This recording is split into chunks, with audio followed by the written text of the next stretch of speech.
Hello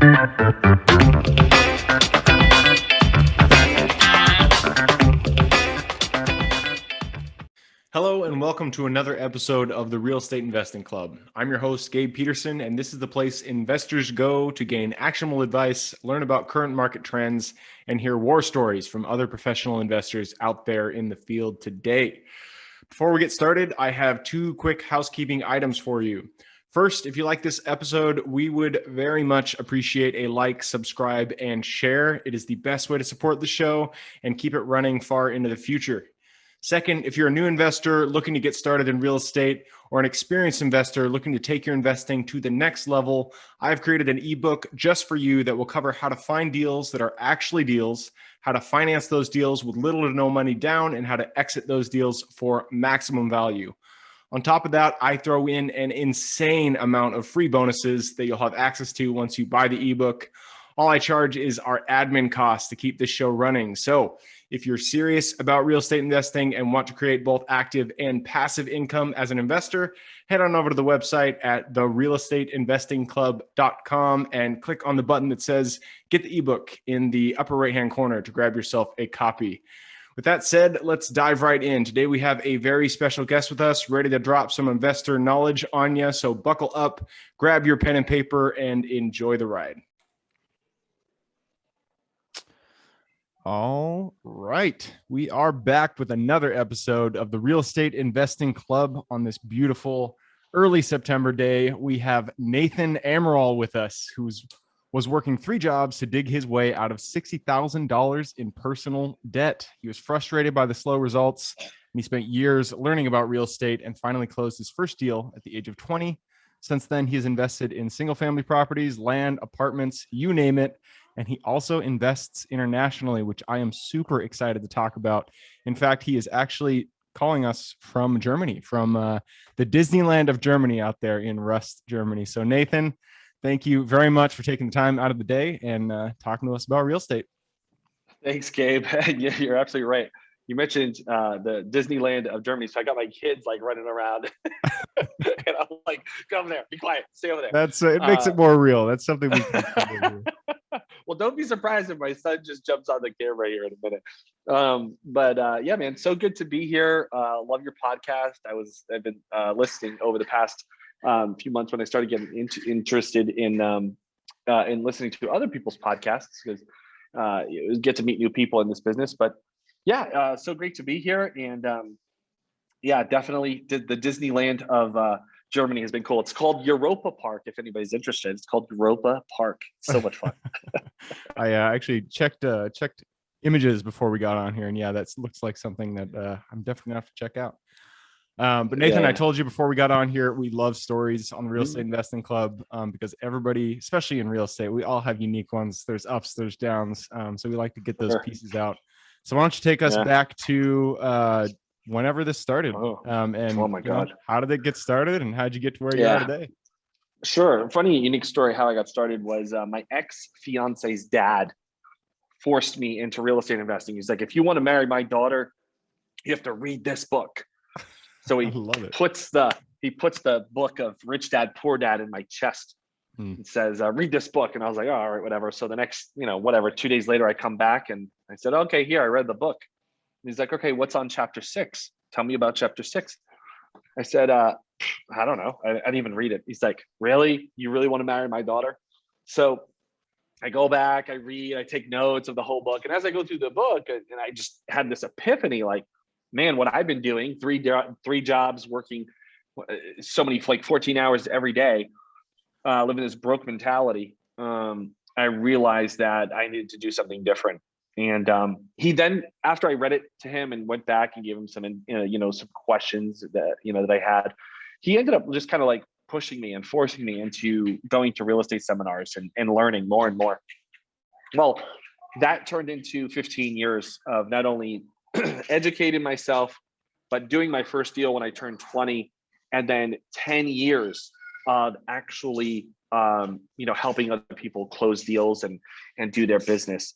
In the course of that, though, Gabe, I started off locally as a real estate investor, so knocking on doors. This is before the email was a thing and text messaging. knocking on doors, using e-fax and stuff. And then started locally, and then in 2010 I started doing stuff remotely. Yeah, that is something, especially in the modern day, that everybody is just really excited about, and myself as well, because a lot of people live in markets where they're just priced out. Especially if you want to do flips, depending on your strategy, you just can't do it, and so you need to find a different market to look into, and that's where investing in another market, doing something remotely, it really opens up the opportunities. So I'm excited to kind of go into this. And before we got on here, I was looking at what everything about you. You have fearlessmillionaire.com. And I like that you really accentuate real estate investing. It starts with being fearless. It starts with the mindset. So I really like that that's part of your kind of whole philosophy. Can you go just kind of a little bit into how you kind of, you landed on fearlessmillionaire.com? Yeah. How it breeded. Actually, I didn't come up with the name. A buddy of mine named Ryan Dice, he's an amazing marketer, came up with the name for me. Interesting enough, I was spent all these years in the seminar industry. So I would go around teaching and training, and I'd see the same bodies, the same people who would want to actually get started in real estate. And I'd see them over and over again from different events. And I'd say, why are you still here? It's been a year. Have you done any deals? Like, what's going on? And they said, no, I haven't done my first deal. I said, wait. You've spent X number of dollars. You've gone to all these seminars. Like, what's going on? So when I really sat down with a bunch of people over the years, it really came down to fear. But it's kind of a hard thing to say. It's like, people saying they're afraid and all this stuff. So anyway, I just started really helping people, make their first offer, close their first deal, and really just get in tune with that and build up the confidence. So essentially, Fearless Millionaire, that brand, is just a confidence booster to getting started in real estate. It's what it is. And I give all credit to Ryan. He's a marketing genius, but that's what it is at the core. That's the philosophy. Get someone to make their first offer, get into their first contract, get into their first deal, and life changing. I don't sell any training and courses, by the way. I don't have any courses or anything like that. I usually like to work really one-on-one with people and help them, get the results they're looking for. Yep. Yeah. And I don't know how many times, that theme has kind of popped up here on the Real Estate Investing Club, that it's that first deal that if you're thinking about getting in investing, that's the path to your financial freedom that you're looking for. And you can't pull the trigger. You're going to conference after conference. It's that first deal. You just got to get out of the way. It's going to be scary. You're never going to think that it's the perfect deal, but you just got to do it. And Gabe, it was me. Like for 2 years, I studied real estate with my ex-fiance's dad. So I just kept studying real estate, but never really closed the deal. And my son's screaming at the top of his lungs. And so that was me. And then I hired a coach. He flew out to my area, which was in Massachusetts at the time. And he said, hey, man, you've done all the homework. Why haven't you made an offer? And I said, what happens if they say yes? That was my biggest fear, is like, what happens if they say yes? So what ended up happening was he forced me to make 11 offers. And out of those 11 offers, 4 got accepted, and I closed on 2. The other 2 just kind of went away. But those 2 that I closed made me $18,000. And that was it. That made it real, and it changed my life forever. I've been in real estate ever since. Yep. I love the quote, you don't know what you don't know. And that is so true, because you're not going to know everything. Once you pull the trigger and you go through it, then you'll know. And you can't expect to know something that you haven't done. So true. Enough of that about that. Fearless Millionaire. I love the whole philosophy, but we are here. We want to talk about investing remotely, and specifically investing internationally. The US, there's plenty of great places to invest here, but a lot of people, they want to explore the world. They want to buy something in Sicily, something in Uganda, or not Uganda, but whatever country you want to buy property in. A lot of people are really interested in international investing. So kind of, how did you get into that area? How did you begin looking internationally outside of the US borders? Yeah. So one of the things that it first started before I went over borders, one of the first things that happened was I moved out of Massachusetts, which where I was doing business locally, and I moved to North Carolina. While I was there, I started working with a client, and I started investing something that was like 3 hours away, 5 hours away, without physically going to the property.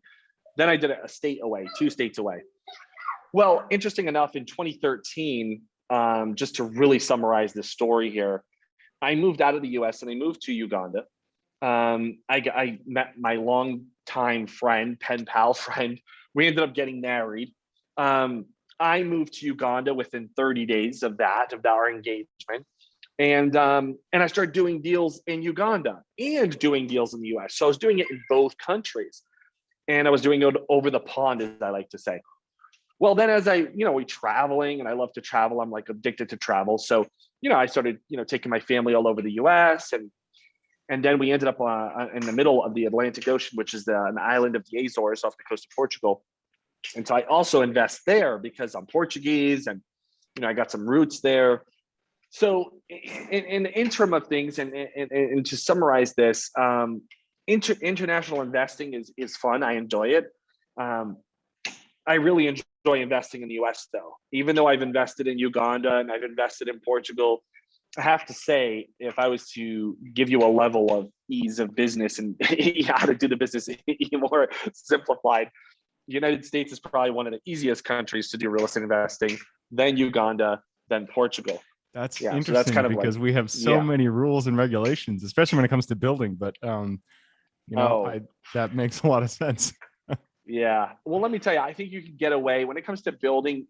There's definitely less regulation in Uganda, but when it gets to places either like Portugal or it's going to get a lot more difficult.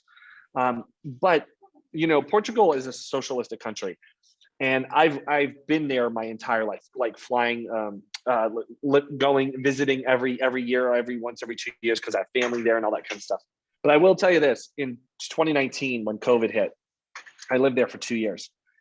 And I really felt like socialism seeping into my skin. And I'll tell you what, it is a very, very difficult environment to be a capitalist, to build anything, to build a business. I saw what I like to call a fake economy, where the government just stimulates the economy consistently, and it's really unfortunate. So it makes me appreciate the United States a lot more. Yeah, that makes sense. I actually did not know that Portugal was socialist. That's interesting. So I mean, you've invested. It's not only one country. You've invested in multiple countries outside of the U.S. What do you see are the pros? Like, why would someone from the U.S. want to invest outside of the U.S. And not just ROI? Like, what are the other benefits to investing in a new country? So that's a great question. Somebody just asked me this yesterday in a chat, and this is my advice to people. If you want to invest in a different country, if you plan on like living there, like you want to live there, maybe part of the year, or you want to have short-term rentals there, then go for it, right?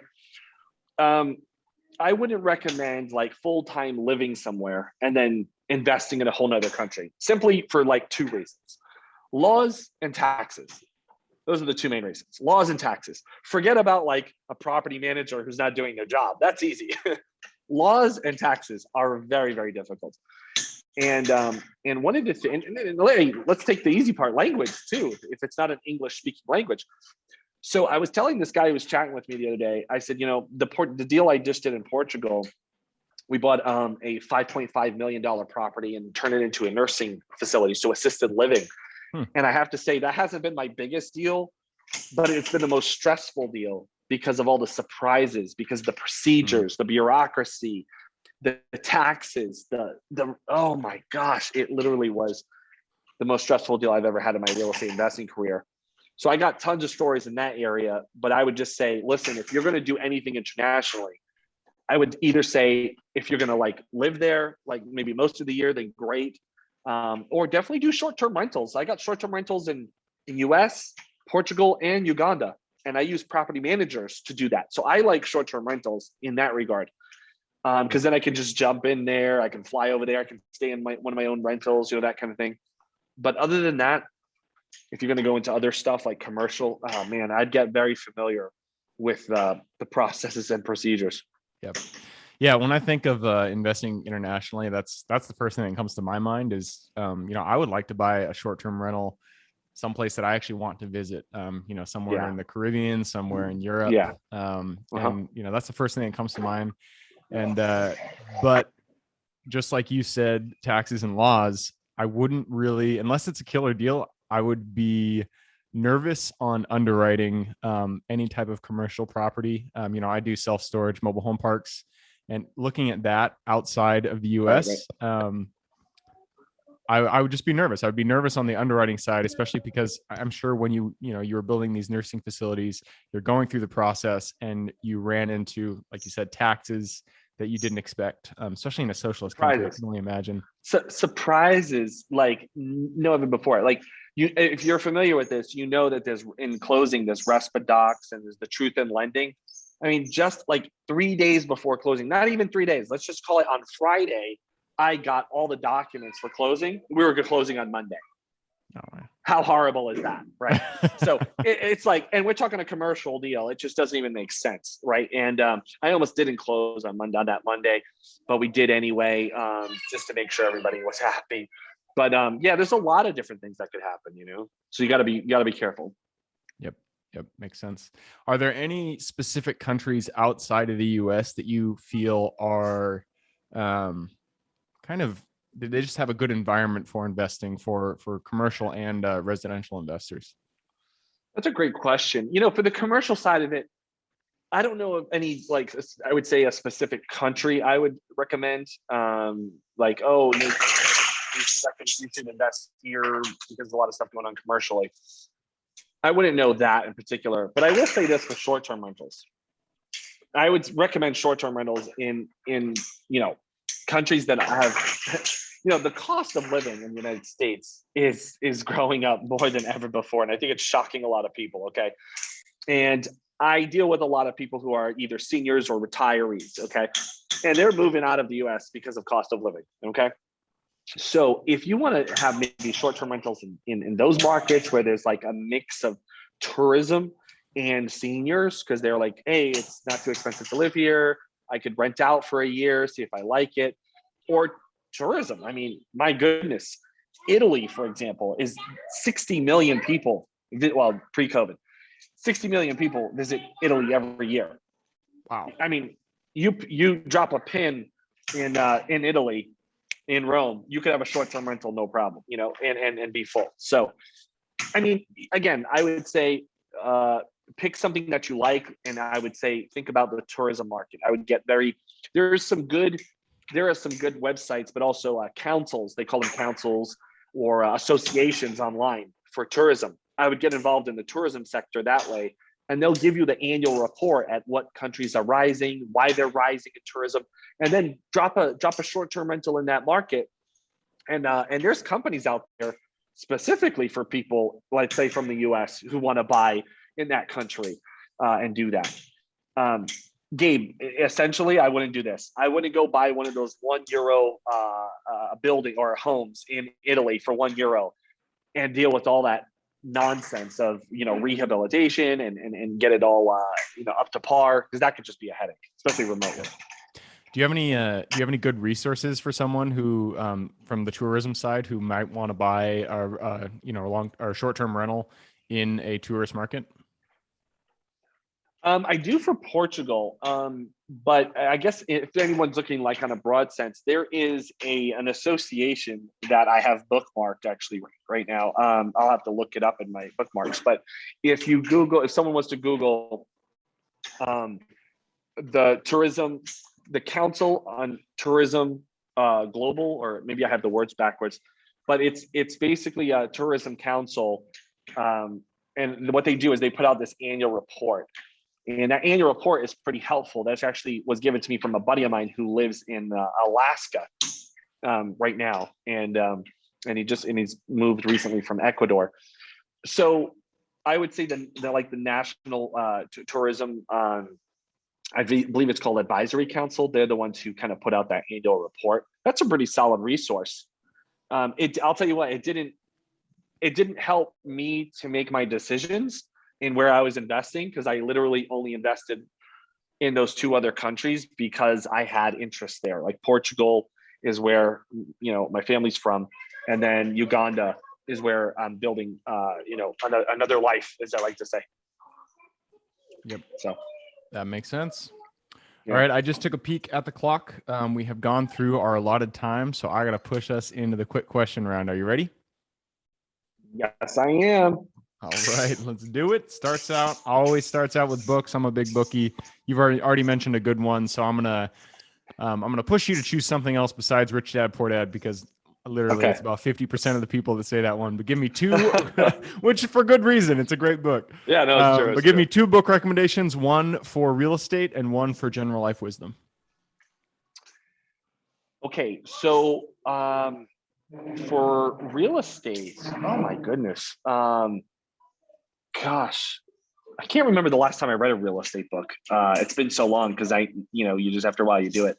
I would say in regards to like real estate and business, the cash flow quadrant. Okay, and the only reason why is if you're a real estate entrepreneur and running a business, it really helps you to get from one side of the quadrant to the other. I think that's a very important focus in your real estate investing business. So it's not just like specifically, oh, let me figure out how to do like lease options. I don't really read books like that, but I would say very specifically that you should read the cash flow quadrant. Another book that is not related to real estate. I love the book, The Secret of the Ages, by Robert Collier. It's always been a favorite of mine. And I know most people might say like Think and Grow Rich, but Robert Collier for The Secret of the Ages is a great read. Huh. All right. I will have to check that out. I have yet to hear about that one. Yeah. That's a good one. All right, moving on. And this one is for your younger self. So if you could go back to the Nathan who did not have any idea about real estate investing, before your father-in-law, I believe, came and suggested that you read Rich Dad Poor Dad, go back to him, look him in the eye, give yourself one piece of advice moving forward. Yeah, it was my ex fiance actually, and I think about it when I look at my son here when he's over here playing like Connect Four. The thing I would tell my son, is read more. I did not read a lot. My ex-father-in-law had to force me to read, so I would tell I'd kind of push that on my son, like you need to read every day. And I would definitely tell him that you need to try and take risks younger. Yep. You got plenty of time later, 40, 50, to be more conservative, but be risky when you're younger and not let, the opinion of others, what people think of you, what people are going to say or anything like that. Am I going to fail? Am I going to look stupid or anything like that? Just get out there and do it. Make mistakes. I love it. I feel that is a really good combination of advice. Read more so you get a little bit of wisdom and take risks. You're young, get out there, make mistakes. Really good advice. All right, moving on. This one is an opportunity for you to brag a little bit. We all are gifted with strengths. Each person is unique and we all have our own unique strengths. So what is the one thing that you feel what's your Superman strength? What's the thing that you feel you're exceptional at? Love the question, and I'll tell you it's exactly what all my clients have told me. It's not me, saying it, is the energy.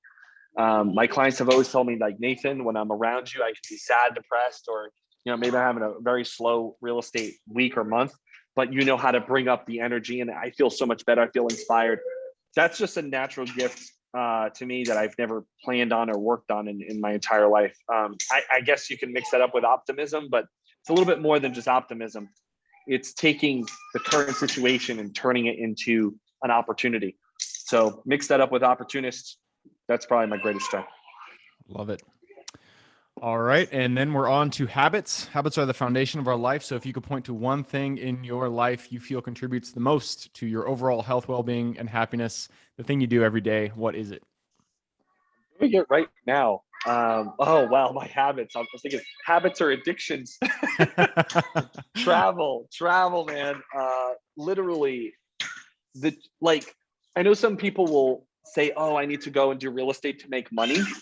But you know what I do? Like after this trip, I'm already planning the next trip. So my habit is I'm already like, oh, where am I going next? It's a habit I have. So even my whole family and friends like, oh, where's Nathan now? Where's Nathan going next? It's a habit of mine. It's an addictional habit. And that actually fuels the business. That actually says, okay, I got to work, get this stuff done so I can go take a month off.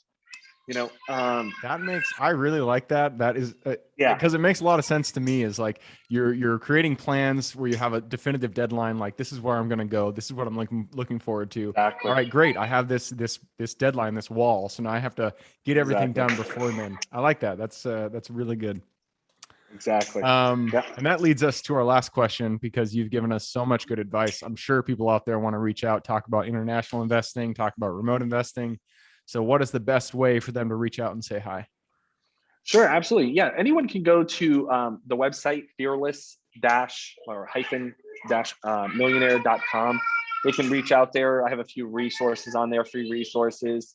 They can go on there, contact me, or they can go right through either Facebook or YouTube or something like that. Either way, basically social media or the website. Cool. So that is fearless-millionaire.com. I will put that in the show notes. So if anybody wants to reach out and say hi to Nathan, just click a little more. It'll pull down the full description. In there, you can find the URL to say hi. So Nathan, it's been a pleasure. Thank you very much for taking the time out of the day out there in Rust and coming to say hi. Thanks, Gabe. It's been a pleasure. Absolutely. And for everybody who is here with us today, thank you guys for showing up. You are the reason we do this. So if you guys have any questions whatsoever, reach out to me, Gabe at therealestateinvestingclub.com. Other than that, hope you guys have a great week. Keep rocking real estate, and I look forward to seeing you on the next episode. Thank you for joining us for another episode of the Real Estate Investing Club. I hope you guys enjoyed the episode as much as I enjoyed putting it on, and we're able to pull some actionable advice that you can apply in your own investing today in the field. Before you go, we have a gift for you. If you're a new investor looking to get started, or an established investor looking to take your investing to the next level, I've created an ebook just for you, available on our website.